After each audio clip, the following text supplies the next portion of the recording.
ውድ ቤተሰቦች እንግዲህ የሩታ መኪና ትክክለኛ መኪና አይደለም፣ ፎርጂት መኪና ነው፣ የክራይ መኪና ነው እያለች ነው እንግዲህ ጎጃሜ ማለት ነው። ጎጃሜ ዩቱብ ካወቃችኋት ማለት ነው። አሰላሙ አለይኩም ወራህመቱላሂ ወበረካቱ። ውድ ቤተሰቦች ሰላም ሰላም ብያለሁ። በያላችሁበት ሰላማችሁ ብዝዝት ተረፍረፍ ይበልልኝ። ይህንን ቪዲዮ ከወደዳችሁ ላይክ፣ ሼር፣ ሰብስክራይብ እያደረጋችሁ ቤተሰቡ ነው እንግዲህ እኛ ሩታን ሲነኩብን መቼ ዝም ብለን አንቀመጥምና ማለት ነው።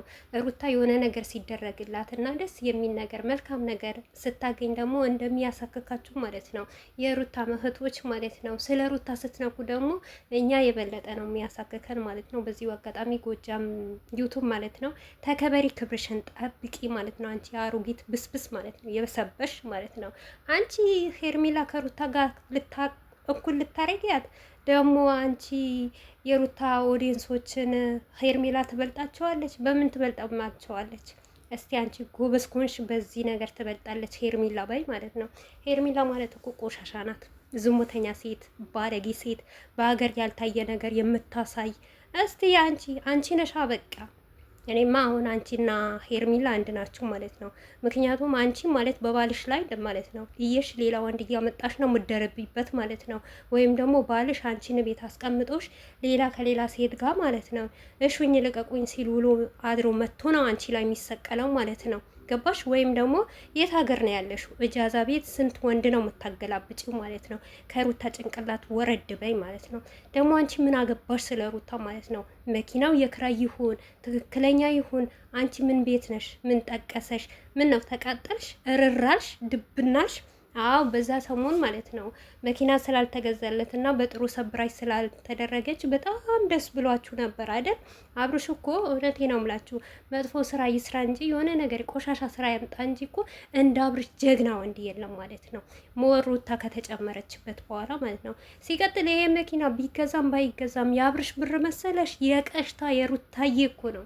ሩታ ላቧ እኮ ነው ስንት ተሰድባ ሞር እንኳን አንቺ ቁጭ ብለሽ በመዳም ቤት እንኳን በሩታና በአብርሽ እየፈተፈች አንድ ነገር ሲሉሽ የሩታ ደጋፊዎች ነኩኝ፣ የሩታ ደጋፊዎች ሰደቡኝ እያልሽ ማለት ነው ያዙኝ ልቀቁ ነው የምትዩ።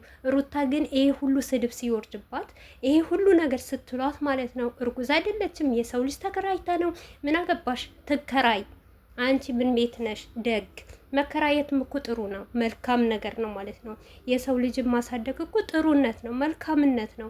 እንዳንቺን በስብሶ የሰውን ስጋ እየበላሽ ማለት ነው አውጥተሽ እያወረሽ ከመኖር ይሻላል እኮ።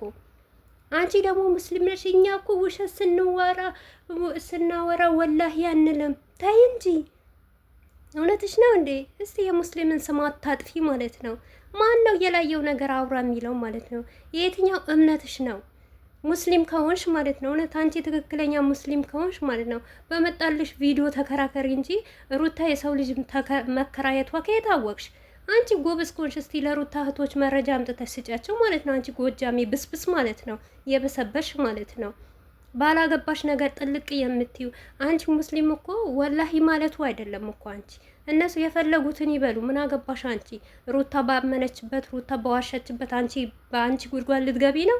አንቺ የራስሽን መልካምነት አስቀድሚ መጀመሪያው ማለት ነው። ካፍሽ የሚወጡት ነገር ንግግሮችሽን አሳምሪ ማለት ነው። መልካም ንግግር ሰደቃ ነው እንደሚባል ማለት ነው። በመጀመሪያ ደረጃ ከአንደበትሽ የሚወጣ ንግግር ለሰው ልጅ ምንድነው ምለው ምንድነው የምናገረው? ከዚህ ነው የሚጀምረው የኛ እምነታችን ማለት ነው። አንቺ ደግሞ ብሎ ሙስሊም ማለት ነው። ሙስሊም ከሆንሽ እውነት እኛ እዚህ ጋር ሙስሊም ሆነን ክርስቲያን ሆነን ከእምነታችን አፈንግጠን ነው ወተን የምንሰራው እንጂ አንድ ሴት የትኛው እምነታችን ነው ወይስ የትኛው ዲናችን ነው ወታ አፏን እንደዚህ እየከፈተች ድምጿ ወንድ እየሰማት እየተሳደበች የተለያዩ ቃላቶች እየተጠቀመች የትኛው ውስታዝ ነው የነገሩሽ? እስቲ ንገርን ማለት ነው። አስተምሪን።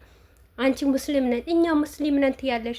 ደግሞ ምን አገባሽ አንቺ ማለት ነው። ሲጨምር አንቺ ሙስሊም አይደለሽም ልንገርሽ ነው ማለት ነው። ካፌሽ የሚወጣ ነገር ያላወቅሽለት ምንድነው የሚወጣው ካፌ ጋር ብለሽ የላልሹ ሴትዮዋ ማለት ነው። ዛሬ ሙስሊም የሆንሹ እኛ አንዋሽም። ከአንቺ የበለጠ የሚዋሽ ማን አለ? አንቺ ነሽ አንደኛ ደረጃ ውሸታም ማለት ነው። አንቺ ነሽ ሄማትን የምታወሪው ማለት ነው። ምክንያቱም ውሸት እንደምታወሽ እንኳን አታሚም። የትኛው እምነት ቢሆን አንቺ የሩታን ልጅ ተከራይታ እንዳመጣችው እርጉዝ እንዳልሆነች ሞር ትላንትና የተገዛ መኪና ትክክለኛ መኪና የሩታ ይሁን ውሸት ይሁን ከየት አወቅሽ? እስቲ ያወቅሽበት መረጃ አምጪ ስጭን ማለት ነው። አንቺ እውነት አንቺ እንጂ ዩቱበር የለም ማለት ነው። እኔ ከሌ ልጅ ነኝ ከሌ ልጅ ነኝ ብለሽ የምትፎክሪ እኮ ነሽ አንቺ ማለት ነው። ምን ነው ከላይሽ ላይ አላ መኖሩን ረሳሽ እንዴ? የማንም ልጅ ከማንም አያንስም። ገባሽ? አንቺም በ9 ወር ነው የተወለሽው። የሰውም ልጅ ደግሞ ሌላውም ደግሞ 9 ወር ተረግዞ በ9 ወር ነው የተወለደው ማለት ነው። በቃ የሆነ የሰው ልጅ ቢለየው ማለት ነው በሁለት ነገር ነው የምንለየው ማለት ነው። አንደኛ ነገር በምን እንደሆነ ታውቂያለሽ? በዲናችን በሃይማኖታችን። ምክንያቱም አንድ ሰው ዲኑ በጣም ይዛል፣ አንድ ሰው ደግሞ ለዲኑ ቦታ የለውም። ሌላውም ደግሞ በእምነቱ በጣም ጠንካራ ይሆናል፣ ግማሹ ደግሞ በእምነቱ ርካሽ ይሆናል። ሲቀጥል ደግሞ በሁለተኛ ደረጃ አንዱ ድሃ ይሆናል፣ አንዱ ሀብታም ይሆናል። በቃ ሌላ የሚለየን ነገር የለም። የሰው ልጅ የሰው ነው።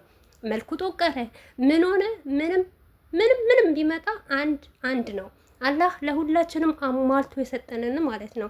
በመጀመሪያ ደረጃ የምትለጥፈያቸው ፈቶ ወቂ ስለ ሩታ ከማውራትሽ በፊት ከዛ ባነሰ ደግሞ ለሩታ እህቶች አይደለም አንቺ ምላሽ ሄርሜላ እናንተ ትበልጣችኋለች። ምን ትበልጠናለች?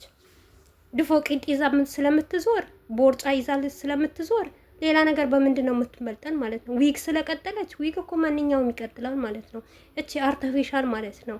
ምኑ ነው ክብር ነው የሚበልጠው ወይስ ቁንጅና ነው የሚበልጠው?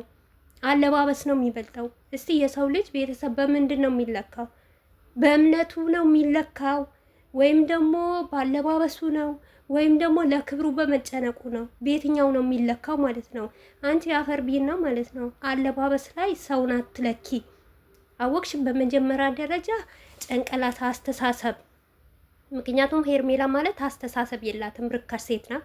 አስተሳሰብ ቢኖራት ከባለ ትዳር ወንድ ጋር አትዘልም፣ ከልጅ አባት ጋር አትዘልም፣ እንደፈለገች በህይወቱ እየገባች እንደዚህ አትልሰውም።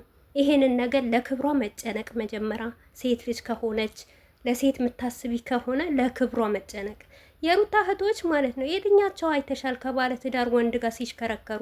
ሩታ መቼ አንቺ ሩታ የሰራችውን ነገር ሰርታ ታውቃለች? ሄርሜላ ፈሳም ማለት ነው። ሄርሜላ አብርሽ ቢያመጣት ኬት ትታወቃለች ማለት ነው። አንቺ ራሱ አትታወቂም ማለት ነው። ምን ነው እያንዳንዳችሁ ማለት ነው ከሩታ እህቶች ጋር ስትጣሉ ወይም ደግሞ ከሩታ የሆነ ነገር ስትሉ ሩታን አውርዳችሁ ምዘቀዝቋት ማለት ነው። እያንዳንዳችሁ የሩታ እህቶች እኮ ናቸው ያሳደጓችሁ ማለት ነው። በሩታ እህቶች ነው ለዚህ ደረጃ የደረሳችሁት ማለት ነው። ከምሬ ነው የምላችሁ። ሩታ ባትኖሩ ማለት ነው ማናችሁም አትታወቁም። አብርሽ ከሩታ በፊት አይደል ሚዲያ ላይ የነበረው? በዛን ሰዓት ለምን አትከራከሪለትም ነበር? ፍቅር ራሱ ከአብርሽ እኩል አይደል የነበረችው? በሳቱ ለምን አታወሪላትም ነበር? ለምን አትከራከሪም ነበር? ምክንያቱም ርካሽ ነበርሻ አንቺ፣ አትታወቂም ነበር፣ ማንም አያውቅሽም ነበር። ምን ነው ስለተገለበጠብሽ? የአንቺ ስራ እኮ አብርሽ ራሱ ተናግሮብሻል እኮ። በዚሁ አጋጣሚ ማለት ነው ያርደዋለሁ አልሽው ፍየል በላሹ ወይስ ለምስኪን አርደሻል ማለት ነው? እና አብርሽም ስራሽን ያቅብሻል ሁሉም ማለት ነው። ርካሽ መጀመሪያ ራስሽን ጠብቂ።